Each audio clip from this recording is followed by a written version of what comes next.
So, Valentina, thank you, and the floor is yours. Thank you. Thank you. Good morning to everyone. I'm Valentina del Prete from SICOM and Rios. I'm so sorry because English is not my preferred language. So if sbaglierò, mi corrigerete, as the Pope said. And so today I like to talk about the importance is to move the open source from just a technical concept to competitive advantage. So we'd like to have not just a tech talk, but to go deeper with the concept the previous presentation said about the value of open source, and to describe how to create a project open source in a company and how to create business model with open source. But first, who we are? We are Rios, Rete Italiana Open Source, is a network of companies founded in 2015. The scope of Rios is to create an ecosystem to push open source enterprise level on the Italian market. The second name in my presentation is OW2, is an international community created to support and develop open source projects.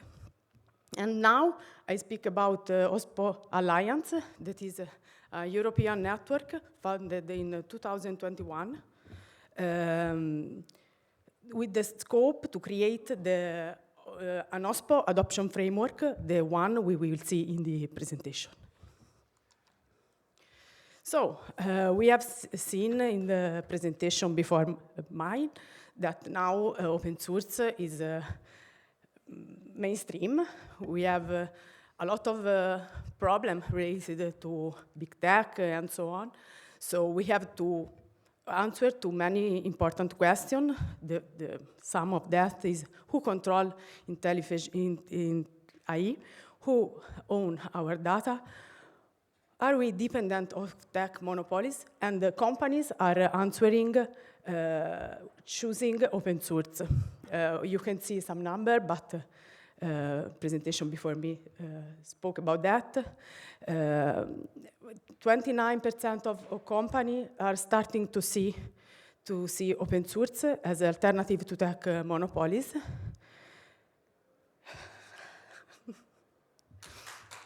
Thank you. 96% increase open source adoption in the last year. 6.6 trillion package of the download in 2024. So this is not a technology trend. This is an answer that companies are giving to the tech monopolies and so on. So companies are ready to choose open source, but when we have to, should you go to open, when a company have to decide to deliver and put solutions to the market in open source way, there is some rules, there is some business model, there is some choice we can do, but maybe this is the main one. You have to choose to go to open source when you have to disrupting established market. So when you go in a market that already exists and you are not the leader of that, if the community have to be a big value for your product, you need someone who develop with you your solution, or you value ecosystem over control. You have to stay closed. There is some case in which you have to evaluate to stay closed. When you are ready to own the market, you are the first in the market, you are the leader, and no one wants to come in your market. So you can stay close. It's no problem about that.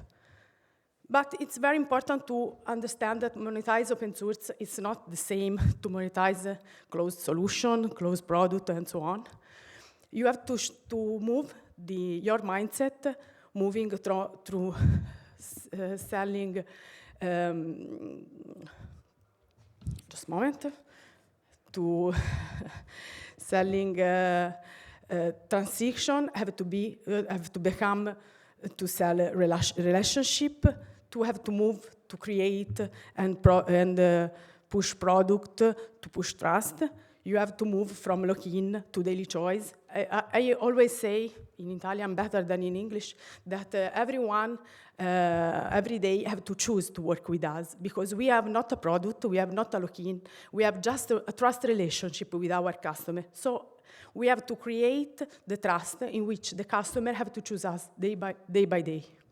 So we have not to sell product, but we have sell expertise, convenience, and premium value. But this is not simple. It's not simple to do business with open source. There is a lot of component related to open source model. We have to study and have a lot of software integration. We have to integrate in our mindset the importances of intellectual property and license. We have to have a look always about cybersecurity. All this component is related to CRA and the European law where we have about that. But we have to be clear about the governance of the project, who manage the project, who take decision about software integration, PI, cybersecurity, and so on. You have to deliver support. You have not to deliver support. This is all decisions you have to take day by day. You have to decide your business model. You have to decide how to involve the community inside your project. And you have to guarantee the durability of your project or the component you are inserting in your project to the market. So it's a lot of elements with a lot of connection that you can coordinate. Otherwise, you can have one of these challenges. This is a 3 simple challenge you can have day by day if you don't have a clear coordination about the element of an open source project. For example, you have always create a link about security and community, about business licensing, about support and integration. Maybe the OSPO could be a good clarification of this component because it's an intermediate layer you can have in each company. It can be created just by one person. It's not important to have a big OSPO, but it's very important to have a people or a group of people that can manage all the elements in just one clear picture. So you have to have very clear the relationship between the components of an open source challenge and to have one or more people to coordinate this one. To implement an OSPO, the Good Governance Initiative provides a clear methodology. It's a very simple way to work that starts to understand in your company how is the maturity level of usage of open source. We have seen 97% of software uses open source, but how? This is the very question. A lot of companies just use it and maybe trust in open source too, but it's a very, very few companies, the one that have a strategy based on open source, so that have created a company ecosystem based on open source competitive advantage. So this is the path we have to do to create movement inside the company to pass from the usage and of open source, just using open source, to have a strategy to create a project related to open source. So we have for you just a few quick questions that it's easy to understand what is your maturity level about open source. So you can read that and you can answer inside of you if you need an OSPO. If you have no question to someone, no answer to someone of this question, you need to have an OSPO. So please read and answer inside you if you need to have an OSPO. So you have, I don't want you not. So you need to have a method, but a method is just a way to create a mindset. We have spoke about open source mindset a lot this morning. So it's very important to move the company mindset to risk to opportunity, to see open source not just a risk, but as a very important opportunity.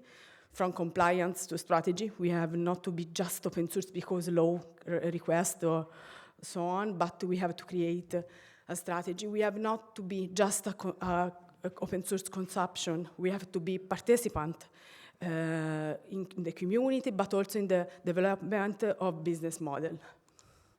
This is our silent revolution. It's not needed to have a big proclam or to have a revolution to fight against the big tech, to fight against a very close way to do technology.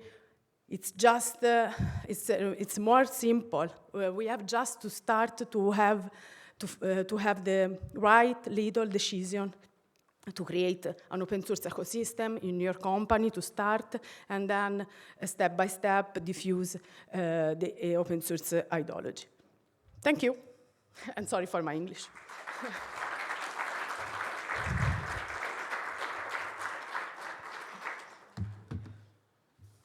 Thank you, Valentina. So we have still 3 minutes time for a question. Here, please.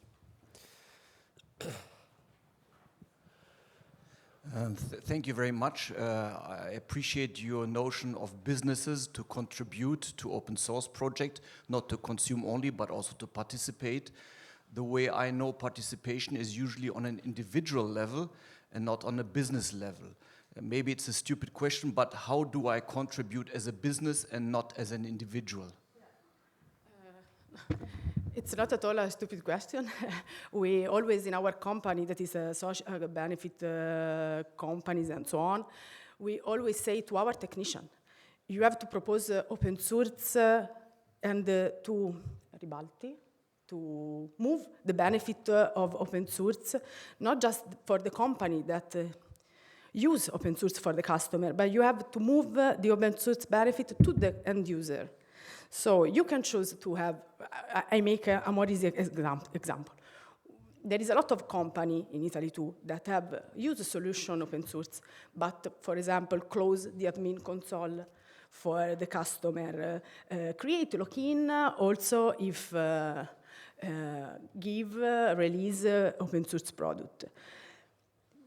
The passage is to move all the no login on the end user. Instead, there is a company that deliver professional service and so on.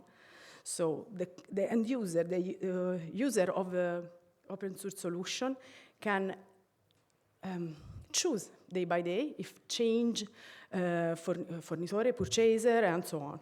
So I don't know if the answer was clear. It's different than I expected because I'm thinking from a brand perspective. Yeah. I understand if you have a direct customer relationship, how you can shape that one, but to establish yourself as an open source contributor brand is, in my view, a different story because it means it's more marketing, communication oriented as well, not only, and therefore I'm looking for how does it look like, so that I increase the brand value to make it visible that me as a company, not me as an individual, is contributing to open source. Yeah, you can in my point of view, you can contribute to the code release. Okay, this is a role in the open source world, but you can contribute to spread the open source value in the solution you put on the customer. So you can create the storytelling related to open source also in the bank segment, in the very enterprise world, in which the open source was era difficile portare l'open source qualche anno fa. It was very difficult to have open source in a bank some years ago. But so this is our work, to create trust in open source, and so this is the first contribute we can do. So if I got it right, just to summarize, a company can enforce open source more on a strategical level and people more on a technical level by contributing with code. So code is developed by people and the people are contributing, and companies are more on a strategical level.